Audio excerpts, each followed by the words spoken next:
Subalit hindi ang mga ito, ang mga ganitong klasing tao, ang pwede nating pagkatiwalaan na magbukas at paglaruan ang ating saligang batas. Dala-dala ko ang mensaheng ito sapagkat alam ko kayo lahat dito ay mga leaders din sa inyong pamilya, sa inyong pamayanan, sa inyong lugar. Pakiusapan po ninyo yung inyong, magsimula tayo sa ating pamilya, kamag-anak, mga mahal sa buhay. Huwag ho tayong papayag at huwag tayong magpapalinlang. Kapalit ang halaga na ninakaw din naman ng mga nagbibigay sa kaban ng bansa upang sila ay pumirma doon sa panukalang buksan ang ating saligang batas gamit ang palilinlang na economic provisions lamang daw ang kanilang bubuksan. Hindi po problema ang konstitusyon. Kung gusto nilang umunlad ang bansa, kagaya ninyo dito sa Japan, itigil nila ang talamak na graft and corruption. Ang problema noon at higit na problema ngayon ay ang korupsyon, hindi ang ating konstitusyon. Ilang bilyong piso ang kanilang linulustay na walang transparency at walang accountability. Nadinig ko kanina si Lorraine na nabanggit niya yung budget ng Pilipinas na higit kumulang ay 5.700 something trillion pesos. Halos kalahati po noon ay utang. Sapagkat yung kalahati higit kumulang ay na-source from revenues. Yung mga koleksyon ng gobyerno sa importation, sa taxes, sa lahat. Higit kalahati po noon ay utang. Utang na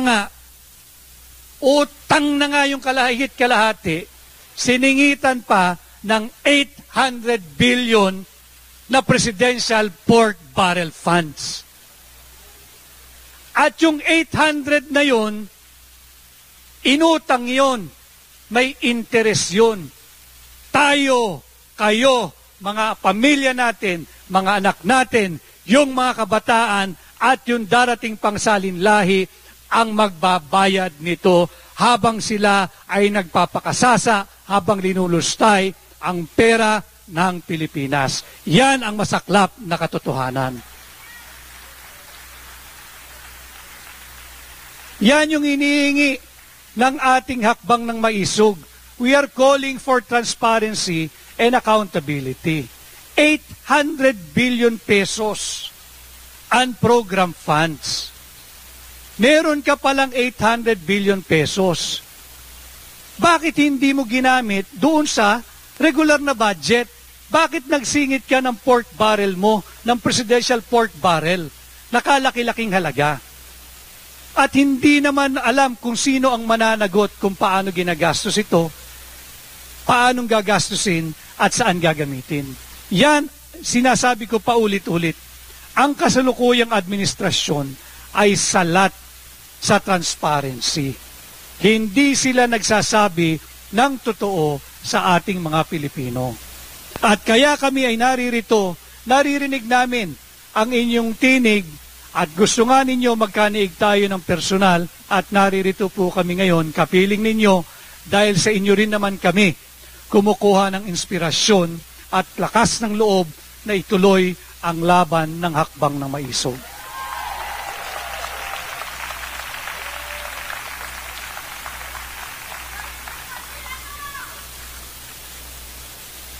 Yung ating pong karapatan na malayang magtipon-tipon at payapang magpahayag ng ating saloobin, pinipigilan din. At sinasabi nila, kasi siguro yung mga yan nagde-destabilize ng gobyerno, no? I beg to disagree to these people in government who are accusing us of destabilizing their administration. Ang number one destabilizer ng kasalukuyang administrasyon ay yung mga nasa administrasyon. Sila mismo ang gumagawa ng sakit ng ulo. Sila mismo ang kumukuha ng malaking bato na siyang kanilang pinupukpok sa kanilang ulo. At dahil nga wala silang transparency, hindi lamang sa ating mga ordinaryong Pilipino, kundi pati sa sarili nila, naghahanap sila ng mabubuntunan ng sisi. Kaya sinasabi nila na ang mga kumukontra sa maling polisiya ng pamahalaan ay mga destabilizers. Hindi ho. Ang karapatan natin, yung free speech, right to free speech, to peaceably assemble and petition the government for redress of grievances. Yung ating malaya at payapang pagtitipon-tipon, ito po ay may garantiya sa ilalim ng ating saligang batas, sa ilalim ng ating Bill of Rights. Kaya hindi po tayo papayag na sisikilin nila ang ating karapatan. Ninanakaw nyo na nga yung pondo ng gobyerno, pati pa ba naman ang karapatan natin na nakawin pa nila.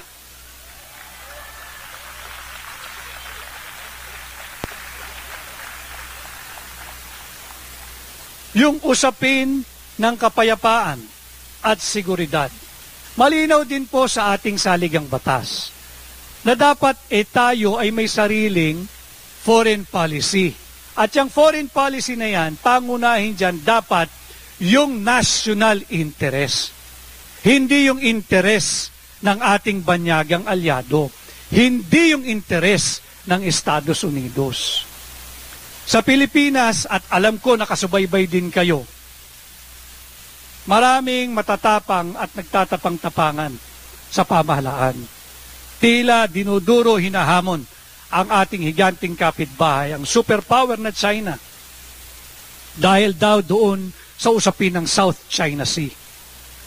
Alam naman natin lahat na hindi inosente ang bansang China sa mga kaganapan sa South China Sea. Alam naman natin lahat na marami rin silang transgressions o pagkukulang. Subalit sa kabila ng dami ng pagkukulang na yan, hindi solusyon ang pakikidigma sa isang higanting bansa kagaya ng China. Yan ho ang sentimiento lalo na ng ating mga kababayan sa Hong Kong. Yung iba galing Macau tumawid ng Hong Kong. Yung iba galing mainland China tumawid ng Hong Kong. Natatakot po sila sapagkat pag nag-escalate ang tensyon sa South China Sea, ang tensyon sa pagitan ng China at ng ating pinakamamahal na bansang Pilipinas, nanganganib ang kanilang mga trabaho. Nanganganib ang kanilang mga hanap buhay. At libo-libong Pilipino po ito. Ang kanilang pangamba, kapag nagdesisyon ang pamahalaan ng China na ipagbawal na ang Filipino workers sa Macau, sa Hong Kong at sa China, paano na sila? Paano na ang pamilya nila na binubuhay nila, pinag-aaral nila, sinusuportahan nila? Paano na yung mga inutang nilang bahay dahil pangarap ng bawat Pilipino yan na magkaroon ng sariling bahay? Paano na yung mga sasakyang inutang nila panghanap buhay? Sinong magbabayad nito? Mabubuhay ba sila sa minsanang bigay ng ayuda ng pamahalaan? Halagang 5,000, 10,000 sa press release nila. Pero ang natatanggap ng recipient, 2,000, 3,000, kinakatkong pa ng mga opisyal na pinagdaanan ng ayuda. Ganyang kasama. Sobra ang pangungupit. Hindi lang ito pangungupit, kasi pangungupit konti lang eh. Ito kinukuha na. Yung higit sa kalahati, ang binibigay doon sa recipient ng ayuda, sukli na lang, barya na lang. Yung bulto, kinuha ng mga mangungupit. Diyan takot na takot yung ating mga kababayan. And again, legitimate po yung kanilang takot. Legitimate po yung kanilang pangamba. Sapagkat tanggapin natin ang katotohanan. Hindi tayo sang-ayon sa ginagawa ng China doon sa South China Sea. Pero mas hindi tayo dapat sumang-ayon sa direksyon ng gobyerno, ng direksyon ng kasalukuyang pamahalaan, na tayo ay makipagmatigasan at kulang na lang ay makapagdigma sa China. Hindi po tayo mananalo. Hindi po ito pagiging defeatist. This is not having a defeatist attitude. No. We are just being realistic.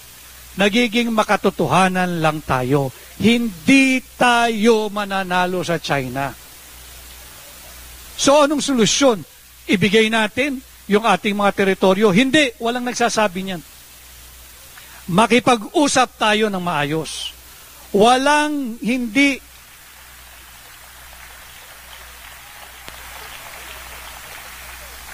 Very basic po yan sa pamilya, sa magkakapitbahay, sa komunidad. Walang problema ang hindi maayos, walang gusot na hindi maayos sa magandang pag-uusap. Makipag-usap tayo because that is the only reasonable and prudent remedy left for us to do. Hindi naman natin kaya makipagdigma. Pero yon ay sinusulong ng ating pamahalaan. Bakit? Interes ba yan ng Pilipino? Hindi. Interes yan ng Amerikano. Interes yan ng Amerikano. Hindi yan interes ng Pilipino. Pero kung titingnan ninyong maigi, ang Amerika at ang US ay pilit pinabubuti ang kanilang relasyon, ang kanilang political, military, and commercial relationship. Pinag-iigi nila. Tayo naman, uto-uto, karay-karay, tayo nakikipag-away. This is a US-China proxy war. Hindi tayo dapat magpagamit sa ating banyagang alyadong Estados Unidos. We are not for the US. We are not for the China. Tayo ay para sa Pilipino. 80 years ago, World War II. 80 years ago. Kalaban din natin.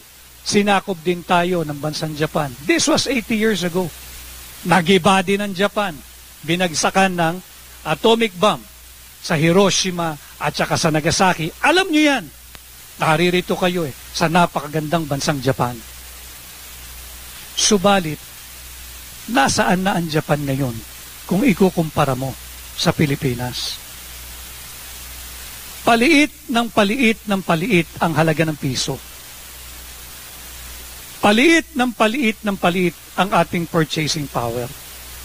Pahirap ng pahirap ng pahirap ang dati ng mahihirap sa ating bansa.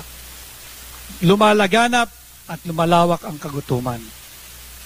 Dumarami at lumalawak din ang kahirapan. Gusto pa ng mga war freaks sa pamahalaan ay gera. World War II, around 17-18 million pa lamang ang mga Pilipino noon. Higit kumulang 1 milyong Pilipino ang namatay. Hindi pa ho tayo nakakabangon sa bangungot ng World War II. Heto na naman tayo. Pilit tayong ipinapasok ng kasalukuyang gobyerno sa isang butas na wala ng labasan. Hindi yan ang interes ng Pilipino. Kaya yan din ang ating isinisigaw to defend and protect our Constitution. Tayo na lamang ang gagawa nito. Tayong mga ordinaryong tao. Basta tayo nagbigkis-bigkis, tayo nagsama-sama, kakayanin natin kahit anong pagmamalabis o seemingly dictatorship na umiiral sa ating bansa, sa Pilipinas. Subalit, ang hakbang ng maisog alone, hindi ho namin kaya. Kailangan namin ng tulong ninyo, kailangan namin ng pakikisa ninyo. At eto na nga tayo ngayon, may hakbang ng maisog Japan.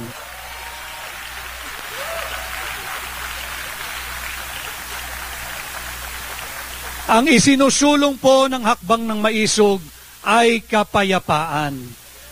Ayaw natin ng armadong sigalot. Ayaw natin ng gera. Walang mananalo sa gera. Walang panalo sa gera. Yung nangyayari ngayon sa Israel at Gaza, yung nangyayari sa Russia at sa Ukraine, Wala naman nung nananalo. Ang katotohanan, nagpaparamihan lang sila ng bilang kung sinong mas maraming namatayan. Nagpaparamihan lang sila ng bilang kung sinong mas maraming gusali ang nagiba. Nagpaparamihan lamang sila ng bilang kung ilang kabataan ang nawalan ng tatay, nawalan ng nanay, nawalan ng pamilya. Nagpaparamihan lang sila kung ilang kabataan na ang kinabukasan ay winasak nila. Gusto ba nating mangyari ito sa Pilipinas? Gusto ba natin itong mangyari sa ating mga Pilipino? Gusto ba natin mangyari ito sa ating mga kabataan at darating pang salinlahi? Yan ay dapat nating iparinig sa ating Pangulo kay Pangulong Bongbong Marcos. Na interes ng Pilipino ang dapat isulong, hindi ang interes ng banyagang alyado, hindi ang interes ng Estados Unidos.